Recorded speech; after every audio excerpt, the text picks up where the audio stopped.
दंगाइयों, उपद्रवियों, पत्थरबाजों के खिलाफ यूपी के सीएम योगी कितने सख्त हैं, इसकी मिसाल दूसरे राज्यों में भी दी जाती है। लेकिन योगी का हर कड़ा कदम कहीं ना कहीं किसी ना किसी को तो परेशान जरूर कर रहा है, और शायद इसलिए योगी के खिलाफ ऑपरेशन पत्थर वाली साजिश रची जा रही है। सोमवार और मंगलवार को 40 घंटों के दौरान यूपी के अलग अलग शहरों में उपद्रवियों ने बवाल किया। कई मजदूर और मेड को मोहरा बनाया गया, तो कभी अंबेडकर जयंती में खलल डालने की कोशिश की गई।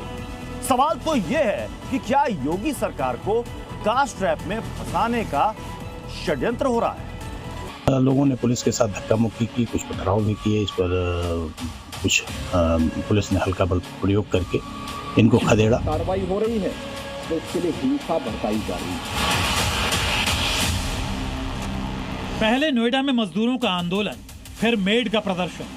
अब यूपी के अलग अलग शहरों में बाबा साहेब की जयंती के दिन अराजकता फैलाने की कोशिश हुई है। लखनऊ, लखीमपुर खीरी, फतेहपुर, कासगंज, आगरा में ऑपरेशन पत्थर को उपद्रवियों ने एक्टिवेट करने की कोशिश की। इसलिए सवाल उठ रहा है कि ऑपरेशन पत्थर के जरिए बीते 40 घंटे में योगी के खिलाफ साजिश रचने का बड़ा प्लान तो नहीं रचा गया। लेकिन योगी के आदेश पर पुलिस फोर्स ने यूपी में हिंसा की साजिश पर पानी फेर दिया, और अब तो योगी ने भी साजिश रचने वालों को साफ चेतावनी दे दी है।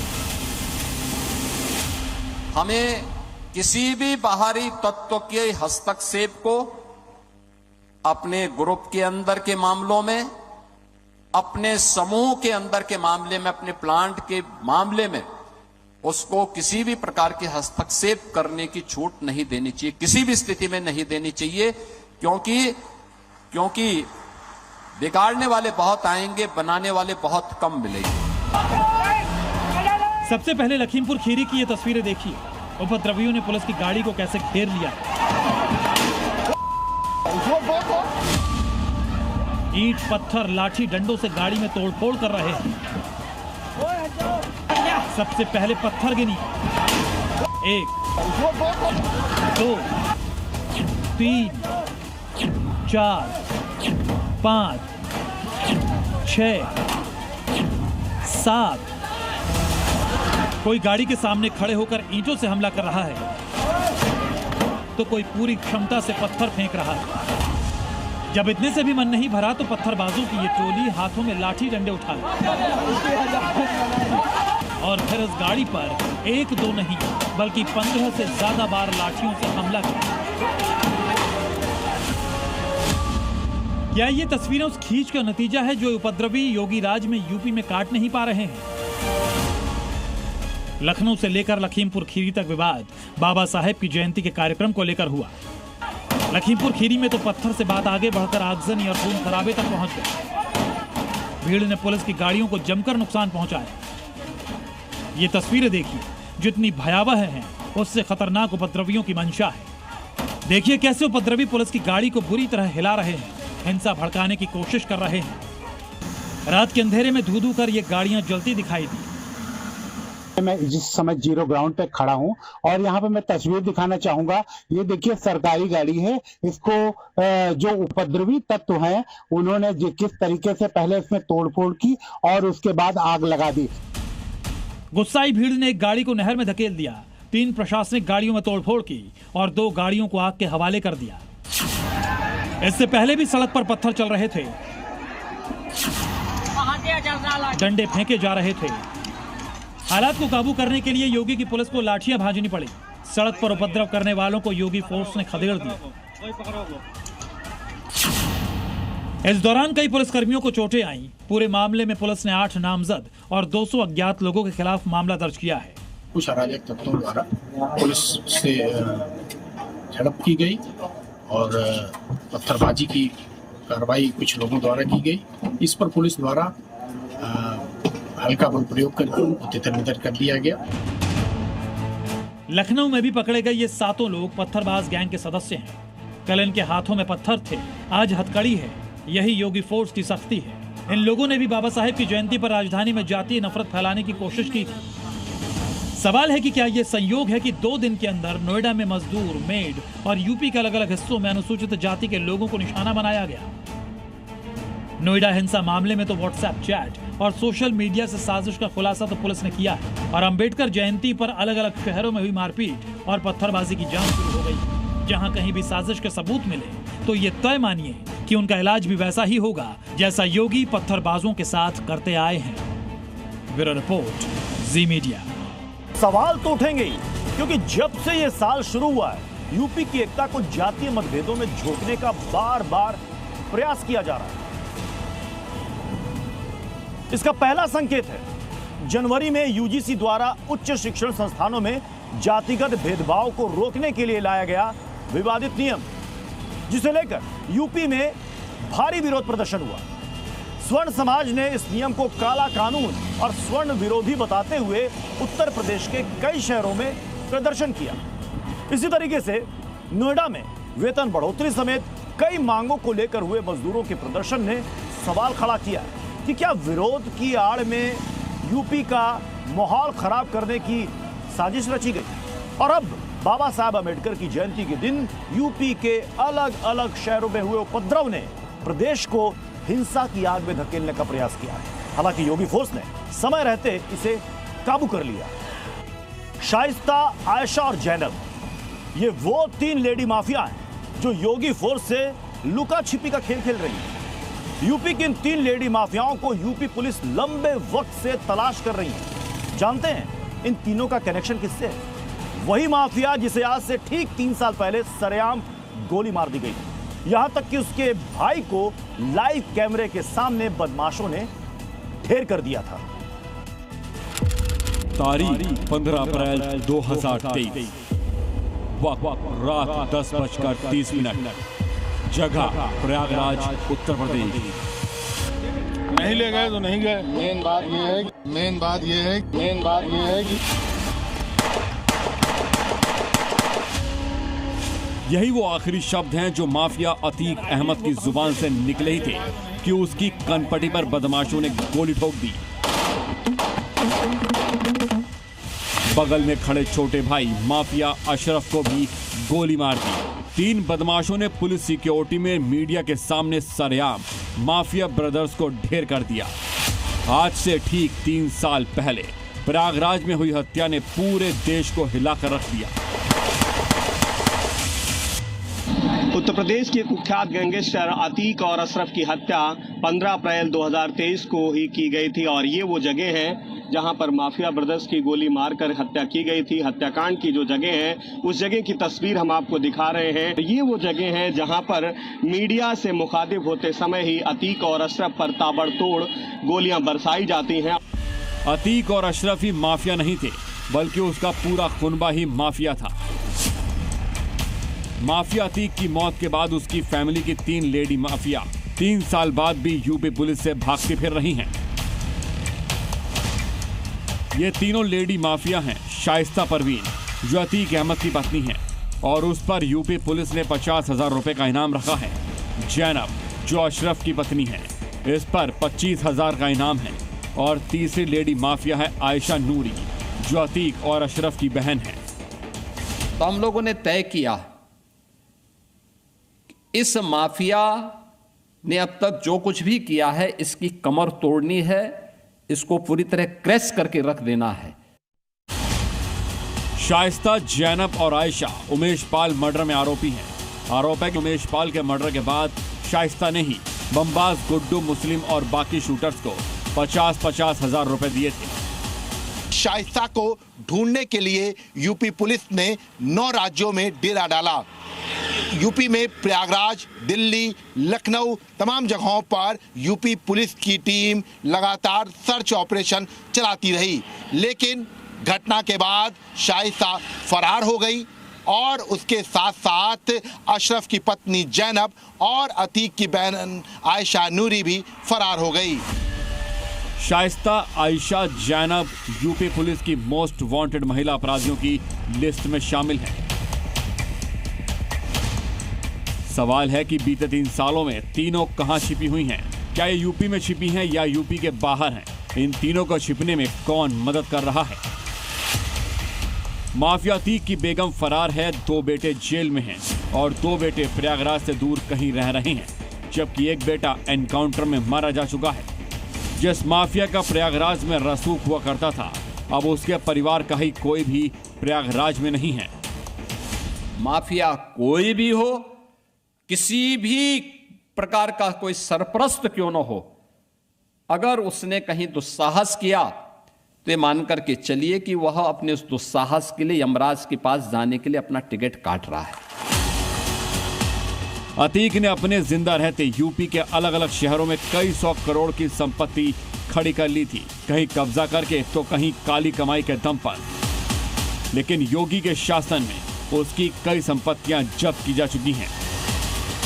लखनऊ के फैजुल्लागंज में इंदिरापुरी कॉलोनी के इस बंगले पर अब झाड़ियां उगाई हैं, क्योंकि कई सालों से ये बंद पड़ा है। योगी सरकार ने अवैध कमाई से खड़ी अतीक की इस प्रॉपर्टी को अपने कब्जे में ले लिया है।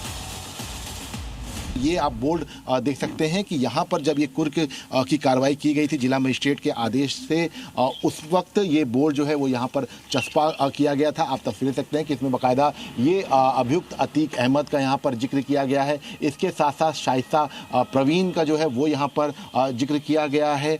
ऐसे में ये कहा सकता है कि लखनऊ के फैजुल्लागंज में ये एक आलीशान बंगला था और इसको अतीक अहमद ने कब्जाया था, जिसके बाद अब इस पूरी प्रॉपर्टी पर भी कार्रवाई की गई है और कई 100 करोड़ों की जो प्रॉपर्टी है वो इन 3 सालों में कार्रवाई की जद में आई है। खानदानी माफिया की 3 लेडी माफिया की तलाश योगी फोर्स ने अभी रोकी नहीं है और ना ही अतीक और उसके बदमाशों के खिलाफ कार्रवाई थमी है, क्योंकि योगी का एक ही लक्ष्य है, जब तक पूरी तरह से तोड़ेंगे नहीं, छोड़ेंगे नहीं। प्रयागराज से मोहम्मद गुफरान के साथ लखनऊ से विशाल रघुवंशी, जी मीडिया। में बाबरी के कितने दावेदार हैं? ये सवाल इसलिए क्योंकि बाबरी के नए झंडा बरदार को एक बाबरी नहीं, 1000 बाबरी चाहिए। बंगाल की गली गली में बाबरी बनाने की मंशा पालने वाले इस मौलाना का नाम है पीरजादा इब्राहिम। ये मौलाना हुमायूं कबीर के इशारे पर बाबरी का राग अलाप रहे हैं या ममता बनर्जी के मौलाना खुलकर बता नहीं रहे हैं। लेकिन जिस तरह से पीरजादा इब्राहिम बाबरी के लिए बेकरार दिख रहे हैं, उससे यह लगता है कि कहीं से इशारा मिल रहा है कि बाबरी वोट बैंक है, इसलिए मुद्दे को गरमाए रखो।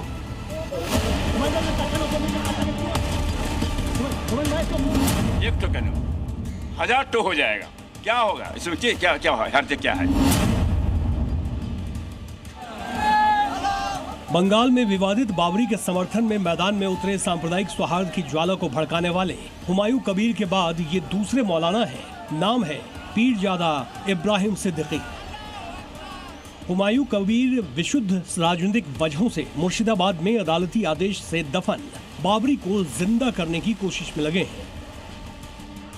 तो पीरजादा इब्राहिम को बाबरी की याद तब सता रही है जब बंगाल में वोट के दिन बिल्कुल करीब आ चुके हैं। बाबर एक आदमी था, उसके नाम से होने से क्या होता है? हम बोलते हैं मस्जिद एक तो नहीं 10 तो होगा। इतिहास की नई व्याख्या बता रहे हैं पीरजादा इब्राहिम सिद्दीकी। बाबरी को एक नाम से लपेट उसे चिंगारी बना हिंदू मुस्लिम बंटवारे का नया समीकरण साधने की कोशिश में। सवाल है, पीरजादा इब्राहिम को हुमायूं कबीर की तरह बाबरी से लगाव क्यों है? जो बाबरी बांटती है, जो बाबरी हिंदू मुस्लिम दरार की वजह बनती है, जो बाबरी माहौल में विद्वेष की बुनियाद रखती है। हुमायूं कबीर की लगाई आग की ईंटें मुर्शिदाबाद में मस्जिद की मीनार खड़ी करने की कोशिश कर रही है। 10 फुट करे गप्त करे जीवंत कूद। क्या बंगाल में चुनाव से पहले बाबरी के मुद्दे पर नई सियासी प्रयोगशाला बन रहा है? एक बाबरी बने या 1000। बीजेपी नेता 4 मई के बाद हर बाबरी पर राम मंदिर का झंडा लगाने का खुलेआम ऐलान कर चुके हैं। 4 तारीख के बाद वहाँ देखिएगा चारों तरफ जहाँ बाबरी मस्जिद बोल रहा है वहाँ उसका अगल बगल में खाली राम जी का झंडा देखिएगा आप लोग। अगर कोई जानबूझकर सनातनी को छेड़ेगा तो सनातनी छोड़ेगा भी नहीं। बंगाल में करीब 30% मुस्लिम वोटर्स हैं जो फिलहाल ममता बनर्जी का कोर वोट बैंक माना जाता है। ऐसे में हुमायूं कबीर की सियासत ममता बनर्जी के लिए चिंता का सबब बना हुआ है। इस बीच पीरजादा इब्राहिम की एंट्री होती है। बाबरी मस्जिद बंगाल में बनाने के वाले के साथ बैठने से और 20 साल हम ऑपोजिशन में बैठना पसंद करेंगे। पीरजादा इब्राहिम ने बाबरी का बखेड़ा शुरू किया तो जवाब अयोध्या से आया। साधु संतों ने भी हजारों बाबरी बनाने के बयान का कड़ा विरोध किया।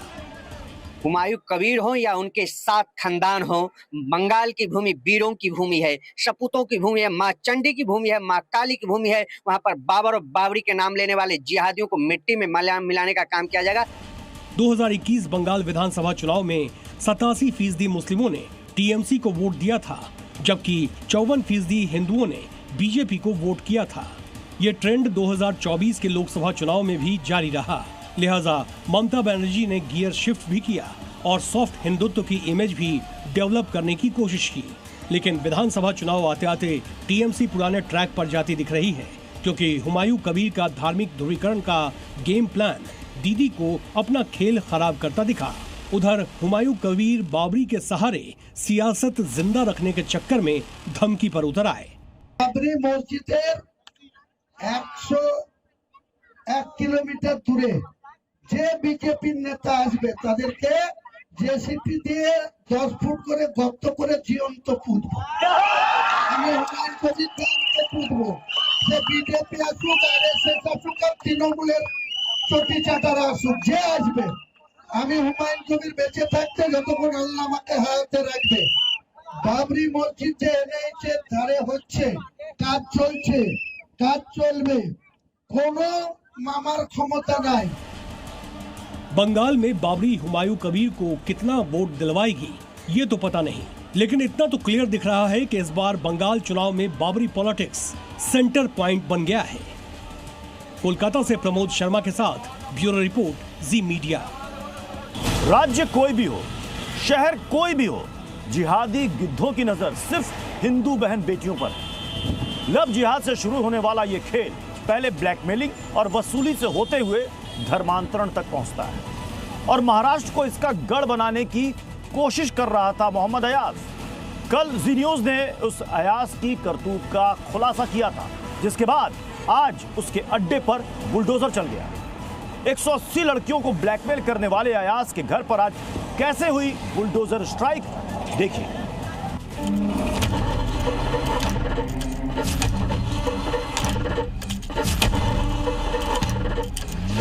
180 लड़कियां, 350 अश्लील वीडियो। एआईएमआईएम का नेता अयाज हिंदू बहन बेटियों की इज्जत से खिलवाड़। अयाज का याशी अड्डा बुलडोजर ने खंड खंड कर दिया। ये घर 180 बेटियों के गुनहगार लव जिहादी अयाज का है। अयाज के लव जिहाद के खुलासे के 120 घंटे के अंदर ही महाराष्ट्र के अमरावती में उसके घर पर बुलडोजर चल गया। महाराष्ट्र में बेटियों को अपने झूठे प्यार के जाल में फंसाकर उनका अश्लील वीडियो बनाने वाले अयाज के घर के अवैध हिस्से को देवा भाऊ के बुलडोजर ने मिट्टी में मिला दिया। एक दिन पहले ही महिलाओं ने लव जिहादी अयाज के घर पर बुलडोजर एक्शन की मांग की और 24 घंटे के भीतर बुलडोजर एक्शन हो भी गया। एक बहुत ही शर्मनाक जो वीडियोस विजुअल बाहर आए हैं उसके ऊपर है कि आज उस व्यक्ति को पकड़ा भी गया है, उस व्यक्ति का घर भी गिराया जा रहा है। पर मेरी मांग इतनी रहेगी कि योगी बाबा आंग में आना चाहिए पुलिस वालों के, और कोई सुनवाई नहीं, कोई तारीख नहीं, कोई घर नहीं, कोई व्यक्ति नहीं, सीधा एनकाउंटर उस व्यक्ति के साथ होना चाहिए। देवा भाऊ के बुलडोजर ने अभी तो सिर्फ घर के एक हिस्से को जमींदोज किया है, लेकिन अब उसके घर की एक एक अवैध ईंट को उखाड़ने की तैयारी है। प्रशासन ने 20 अप्रैल तक घर का नक्शा दिखाने का अल्टीमेटम दिया है। बिना नक्शा पास कराए घर बनाने पर पूरा घर अवैध माना जाएगा। मतलब साफ है, अभी सिर्फ घर की अवैध सीढ़ी पर बुलडोजर चला है, अब पूरे घर को गिराने की तैयारी है। अयाज का काम ही था नाबालिग लड़कियों को झूठे प्यार के जाल में फंसाना। इसके बाद ये उन्हें घुमाने के बहाने मुंबई और पुणे टूर पर ले जाता, फिर उनका अश्लील वीडियो बना लेता। इसके बाद शुरू होता ब्लैकमेलिंग का खेल, अश्लील वीडियो वायरल करने की धमकी वाला खेल, नाबालिग लड़कियों से पैसे और ज्वेलरी की वसूली का काला कारोबार, वीडियो वायरल करने की धमकी देकर ट्रैप में फंस चुकी लड़कियों को दोबारा होटल में बुलाता था। जाल में फंस चुकी लड़कियों को दूसरी लड़कियों से दोस्ती करवाने का दबाव डालता था। इस तरह से अयाज के लव जिहाद में एक के बाद एक 180 लड़कियां फंस गईं। लव जिहादी अयाज को पुलिस गिरफ्तार कर चुकी है। 21 अप्रैल तक पुलिस कस्टडी में भेजा जा चुका है ताकि अयाज के जिहादी गैंग का पोस्टमार्टम हो सके, बाकी आरोपी पकड़े जा सके। अयाज की शिकार लड़कियों की पहचान की जा रही है। अभी तक 8 पीड़ितों की पहचान हुई है। लव जिहाद गैंग के सरगना अयाज का कनेक्शन असदुद्दीन ओवैसी की पार्टी AIMIM से भी बताया जा रहा। सोशल मीडिया पर अयाज का एक वीडियो वायरल हो रहा है जिसमें अयाज AIMIM के कार्यक्रम में नजर आ रहा। इस वीडियो में छोटे कद का ये जो लड़का खड़ा है ये मोहम्मद अयाज है और जो शख्स उसे लेटर दे रहा है वो AIMIM का अमरावती अध्यक्ष हाजी इरफान खान है। अब पुलिस पूरे महाराष्ट्र में अयाज के नेटवर्क को खंगाल रही है। जांच के लिए SIT गठित कर दी गई है। बेटियों पर बुरी नजर डालने वाले अब देवा भाव की पुलिस से नहीं बचेंगे।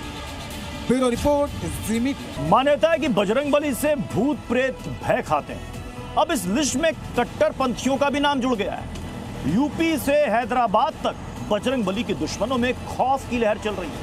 हैदराबाद में एक महिला के साथ मारपीट की गई। पीड़ित महिला का यह कहना है कि उसने अपनी दुकान पर हनुमान चालीसा की ऑडियो बजाई थी। विरोध करने वालों ने न सिर्फ पत्थर चलाए बल्कि दुकान के अंदर भी घुस गए। तो यूपी के एक मदरसे में तो बकायदा बजरंगबली का वीडियो चलाकर अपमानित करने की कोशिश हुई। बदायूं और हैदराबाद, एक तस्वीर उत्तर भारत की है जबकि दूसरी दक्षिण भारत की है, लेकिन अपमान की कोशिश एक जैसी है, सनातन के आराध्य बजरंगबली। बदायूं के मदरसे के वार्षिक उत्सव के एक कार्यक्रम के दौरान बजरंगबली को DM ऑफिस का भ्रष्ट बाबू बताकर मजाक उड़ाया गया। मदरसा HK पब्लिक स्कूल के फंक्शन का यह विवादित वीडियो वायरल हो रहा है। हिंदू संगठनों ने ये आपत्तिजनक वीडियो देखा तो आग बबूला हो गए। अब FIR दर्ज कराने की तैयारी कर रहे हैं। प्रशासन से सख्त अनुरोध है कि ऐसे कृत्य करने वाले, चाहे स्कूल का प्रशासन हो या उस कार्यक्रम के आयोजक मंडल समिति हो, सभी के खिलाफ कठोर से कठोर कार्रवाई की जाए। 24 घंटे का वक्त दे रहे हैं और एक दिन SHO साहब ने अलग से लिया है। 3 दिन में अगर इसमें उचित कार्रवाई नहीं हुई तो बजरंग दल, विश्व हिंदू परिषद और सभी सनातनी भाई एक साथ विद्यालय में हनुमान चालीसा का पाठ करेंगे। बदायूं में हनुमान चालीसा का पाठ करने की हिंदू संगठनों ने भी चेतावनी दी है, लेकिन हैदराबाद में तो एक महिला ने हनुमान चालीसा का ऑडियो क्या बजाया, हंगामा खड़ा हो गया। हनुमान चालीसा भगवान का भजन मैं बजा के सुन रही थी। एक पत्थर नहीं 3-4 पत्थर मारे। नीचे उतर के आए और उन लोग बाल पकड़ के खींच के हमको मारने लगे। कम से कम 200 लोग होंगे और बोला तुमको बोटी बोटी काट दूंगा। पूरा इतना बड़ा गमला उठा के मेरे मुंह पे मारा। हैदराबाद के एक छोटे से इलाके में रहने वाली माधुरी देवी, जिनके चेहरे पर जख्म है, आंखों में आंसू है और जो अपने साथ हुई मारपीट से इतना डर गई हैं कि अब अपनी जान पर खतरा बता रही हैं। माधुरी का आरोप है कि उनके साथ मारपीट हुई, पत्थर फेंके गए, उनके बेटे और उन्हें काट कर मारने की धमकी दी गई, वो भी सिर्फ इसलिए क्योंकि उन्होंने हनुमान चालीसा तेज आवाज में बजाई थी। मामला हैदराबाद की हर्षवर्धन कॉलोनी का है, जहां किराना की छोटी सी दुकान चलाने वाली माधुरी के साथ मुस्लिम परिवारों ने मारपीट की। वजह हनुमान चालीसा बजाया जाना बताया जा रहा है। हनुमान चालीसा भगवान का भजन जो भी है मैं बजा के सुन रही थी।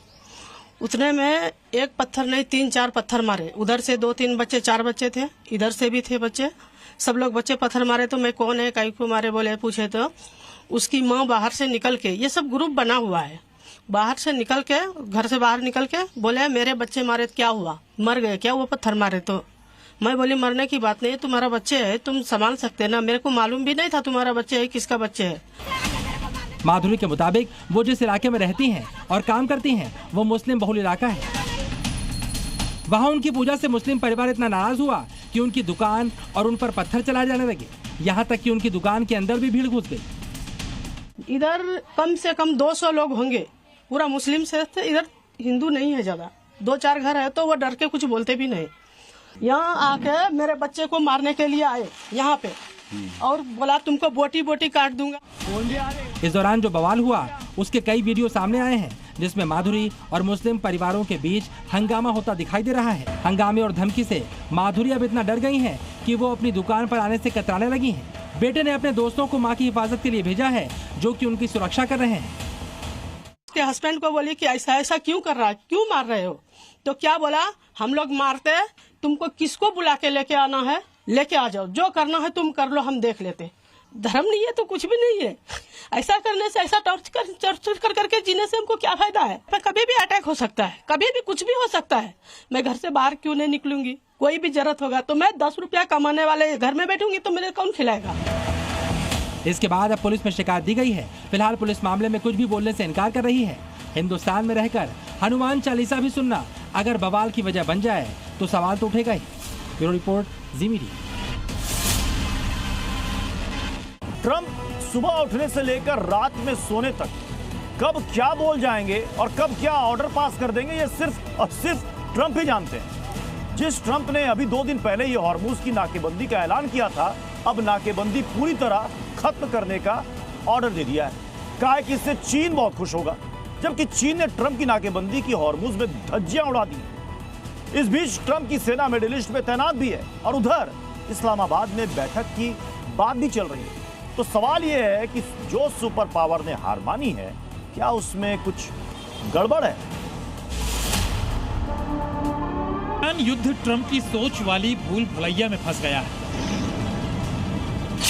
कभी सीज फायर, कभी शांति संधि, कभी युद्ध कुछ घंटों में खत्म करने का ऐलान, कभी ईरानी डेलीगेशन के प्लेन को उड़ाने वाली साजिश का खुलासा। ट्रंप करना क्या चाहते हैं? कंफ्यूजन ही कंफ्यूजन है। दुनिया जानती है कि इस्लामाबाद में ट्रंप की शर्तों को कितनी बुरी तरह ठुकरा चुका है ईरान, लेकिन ट्रंप समझौते के लिए आतुर बता रहे हैं। दूसरी ओर मिडिल ईस्ट में अभी भी अमेरिकी सैन्य विमानों की आवाजाही हो रही है। ओमान की खाड़ी में अमेरिका के युद्धपोत तैनात हैं। अमेरिकी नेवी ने ईरान की ओर आने जाने वाली जहाजों की निगरानी सख्त कर दी है। इसके लिए 10,000 से ज्यादा सैनिक, दर्जन भर युद्धपोत और कई विमान तैनात हैं। मतलब एक तरह से ईरान के इर्द गिर्द अपना सैन्य जमावड़ा बनाए हुए हैं। इन सब के बावजूद अमेरिका ने हॉर्मुज पर नाकेबंदी के लिए जो अपने 16 युद्धपोत और 20 फाइटर तैनात किए थे, वो सारे चीन के सामने फेल हो गए, क्योंकि ईरान की परमिशन लेकर चीन का जहाज ट्रंप को मुंह चिढ़ाते हुए आराम से निकल गया और अमेरिकी सेना ताकती रह गई। इस नाकेबंदी से सिर्फ चीन ही नहीं बल्कि पूरा यूरोप और अरब देश भी नाराज है। सऊदी अरब के विदेश मंत्री ने यहां तक कह दिया कि अमेरिका के भरोसे अपनी सुरक्षा खतरे से खाली नहीं। अरब देश ये देख चुके हैं कि ईरान ने किस तरह 40 दिन की जंग में अमेरिका को धूल चटा दी। ईरान अरब देशों पर हमले करता रहा और ट्रंप बयान पर बयान बदलते रहे।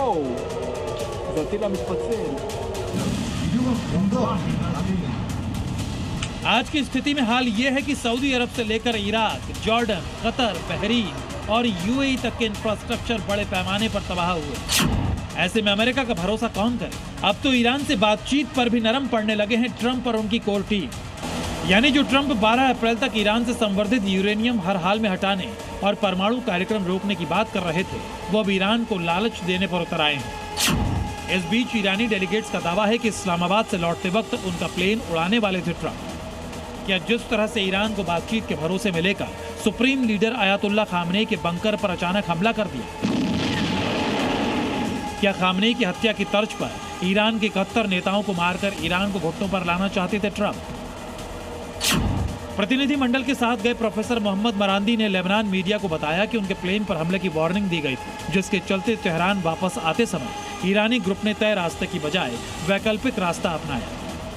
इस सूचना पर अमेरिका की तरफ से कोई प्रतिक्रिया नहीं आई है, लेकिन दिलचस्प है कि इस टूटे हुए भरोसे के बीच दोनों देशों के बीच दूसरे दौर की बातचीत होने की हवा बन रही है। जगह भी वही, पाकिस्तान, लेकिन अभी तक पाकिस्तान में कोई तैयारी नहीं दिख रही। इस्लामाबाद में दूसरे राउंड की बातचीत में ईरान, अमेरिका एक दूसरे पर कितना भरोसा करेंगे? और सवाल फिर वही है कि क्या ट्रंप बातचीत के नाम पर फिर से ट्रैप तो नहीं बिछा रहे? ब्यूरो रिपोर्ट, जी मीडिया। के लिए एक लाइन है, खाने को नहीं दाने, चले थे पीस टॉक कराने। कर्जखोर पाकिस्तान ने ईरान अमेरिका के बीच पीस टॉक का नैरेटिव गढ़ा था ताकि दुनिया भर में वाहवाही हो जाए, लेकिन अब यह टॉक पाकिस्तान के लिए मुसीबत बन गई है। सवाल यह है कि उस होटल का बिल कौन देगा, यह किसी को नहीं पता। अब सेरेना होटल के मालिक करोड़ों रुपए का बिल लेकर मुनीर और शहबाज के दरवाजे घूम रहे हैं। झूठ बोलना कोई पाकिस्तानियों से सीख। इस्लामाबाद में ईरान और अमेरिका के बीच पीस टॉक सिर्फ 21 घंटे चली, लेकिन मुनीर शहबाज ने सेरेना होटल को 5 दिनों तक के लिए बुक कर रखा था। शहबाज और मुनीर से लेकर उनके अधिकारियों तक ने 5 दिनों तक खूब दावत उड़ाए, लेकिन जैसे ही बारी बिल चुकाने की आई तो सब फरार हो गए। अब इस्लामाबाद के सेरेना होटल के मालिक ने एक बयान जारी कर कहा है, हम अभी भी सरकार से अपने बकाया भुगतान का इंतजार कर रहे हैं। मुझे पता है कि अमेरिका और ईरान के बीच शांति वार्ता का आयोजन कराना पाकिस्तान के लिए गर्व की बात है, लेकिन हमें अपना व्यवसाय भी चलाना है। हमने पूरे आयोजन पर करोड़ों रुपए खर्च किए, लेकिन सरकार से हमें 10 रुपए भी नहीं मिले। सेरेना होटल का एक दिन का खर्च करोड़ों रुपए में है और मुनीर ने इस होटल पर 5 दिनों तक कब्जा किए रखा। सोचिए बिल कितना आया होगा। अब शहबाज और मुनीर फ्री वाला नैरेटिव गढ़ने में जुट गए हैं। पाकिस्तान जिसका घर खुद भीख मांगकर चल रहा है, वो पीस टॉक का खर्चा कैसे उठा सकता है? मतलब पीस टॉक के नाम पर मुनीर और शहबाज ने करोड़ों रुपए का घोटाला कर लिया। पाकिस्तान अब ईरान अमेरिका के बीच दूसरे राउंड की बातचीत कराने की कोशिश में है, लेकिन कंगाल पाकिस्तान इस बार किस शहर और किस होटल मालिक को लूटकर इस टॉक को अंजाम कराएगा? ऐसे ही पाकिस्तानी गैस और बिजली की कमी के कारण भूखे पेट सोने को मजबूर है। अब कटोरा खान भीख मांगने के लिए सऊदी, कतर और तुर्की निकल पड़े हैं, क्योंकि IMF लोन नहीं दे रहा है और UAE अपना कर्ज वापस मांग रहा है। अब शहबाज और मुनीर बुरी तरह फंस गए हैं। ब्यूरो रिपोर्ट, जी मीडिया। जापान हमेशा से अपनी अनोखी संस्कृति, शांति और अनुशासन के लिए जाना जाता है। आज वो दुनिया को ये दिखा रहा है कि अपनी जड़ों को बचाना कोई अपराध नहीं है। जापान के फुजिसावा शहर में पहली मस्जिद के निर्माण को लेकर हजारों जापानी नागरिक सड़कों पर हैं और ये कह रहे हैं कि उन्हें मस्जिद नहीं चाहिए।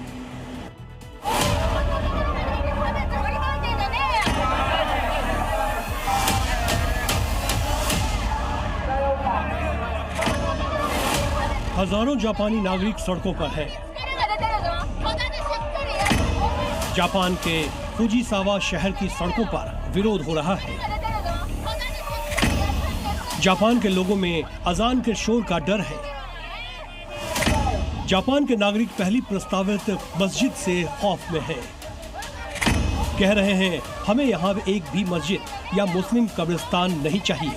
आपकी स्क्रीन पर शांतिप्रिय जापानी नागरिक ही हैं जो पहली बार अपनी संस्कृति और पहचान बचाने के लिए सड़कों पर उतर आए हैं।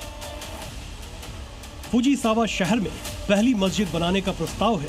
खबर है कि ये मस्जिद जापान के शिंटो मंदिर से भी बड़ी हो सकती है।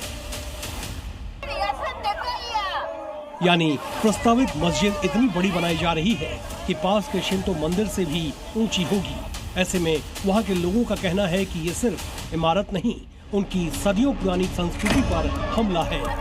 इसी के खिलाफ हजारों लोगों का भारी प्रदर्शन हो रहा है। सवाल उठ रहा है, क्या जापान भी अब बदलाव की इस आंधी में फंस रहा है?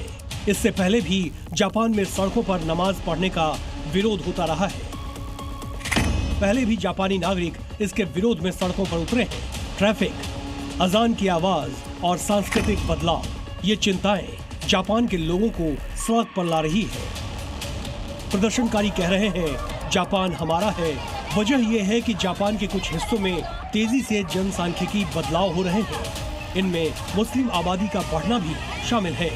पिछले 15 सालों में ही जापान में मुस्लिम आबादी लगभग 4 गुना बढ़ गई है। ऐसे में जापान के नागरिकों को अपनी जापानी संस्कृति पर खतरा मंडराता दिख रहा है। वो सड़कों पर उतरकर अब विरोध जताने लगे हैं। ब्यूरो रिपोर्ट, जी मीडिया।